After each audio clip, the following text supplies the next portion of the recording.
All right, Rep. Tom Saunders, thanks for being with us this afternoon. Tell me a little bit about what the General Assembly has accomplished this session.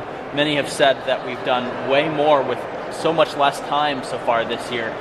Would you think that's an accurate characterization? I think we came in on a jump start. They started holding meetings in December. And I think part of that is the political process. There's 100 members of the House up for re-election next year, 25 Senate.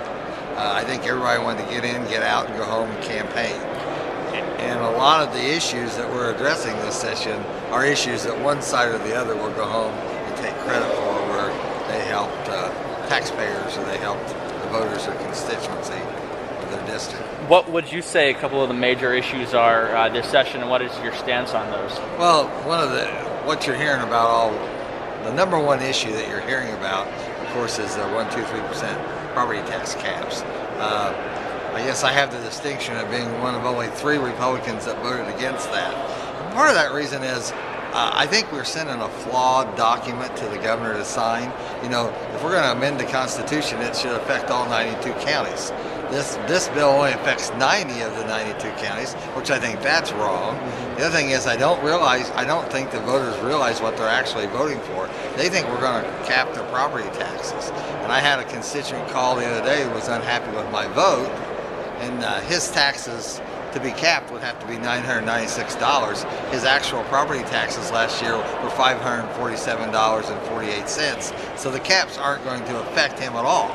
In reality, if the county would enact an income tax, which the General Assembly is urging the locals to do, this gentleman's going to be paying more taxes after the caps than before the caps. So I would hope that we have the opportunity to educate the voter in what the caps actually do, who they help, and who's the winners and losers in that particular bill. But once again, it's a bill both parties are going to go home and campaign on, that we did this for our constituents.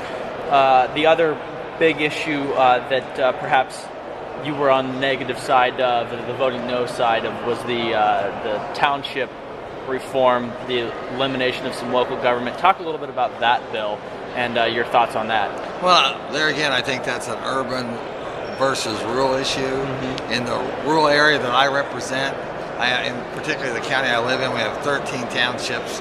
The bill we passed out of here gives the voters the opportunity to vote whether they want to continue their township government. Instead of a county-wide vote, we're going to let it be a township vote. And if Henry County decided 7 of them wanted to keep their townships, 5 of them wanted to eliminate them, it means the county is going to pick up the responsibility for those 5. Those 7 continue to do the business as usual. In the rural areas of Indiana, I personally believe the township system is working. You hear the Indianapolis legislators talking about the banking of large amounts of money.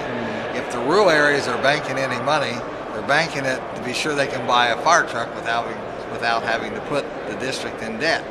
If you got $10,000 banked and you have to use that for poor relief, we're in the worst recession since the Great Depression. $10,000 may not go very far if you're trying to help a constituent with fuel oil or food or medicine. And I guess one of the reasons I'm so passionate is I was a township trustee. I had people at my door at 6 in the morning, 11 o'clock at night. They needed baby formula, fuel oil, groceries, medicine. I hauled people to the doctor. My wife hauled people their kids to school. It works in the rural area of Indiana. If you give that to a county, they're going to have to hire a couple additional people in the auditor's office to actually research to see if that particular constituent actually needs the assistance. It's going to cost more than the $5,000 a year that these local township trustees are making. And lastly, last night the governor gave his State of the State address to the General Assembly. What were some of your thoughts on his speech, and do you think Indiana's headed in the right direction? Well, I think the governor gave a very realistic review of what's happening in Indiana along with the rest of the nation. We need to concentrate on jobs, and I think Indiana's set in the right direction as far as bringing those jobs to our area. The one thing I'll take a little exception with, the governor said, in Michigan, they're grinding paved roads back into gravel, not in Indiana.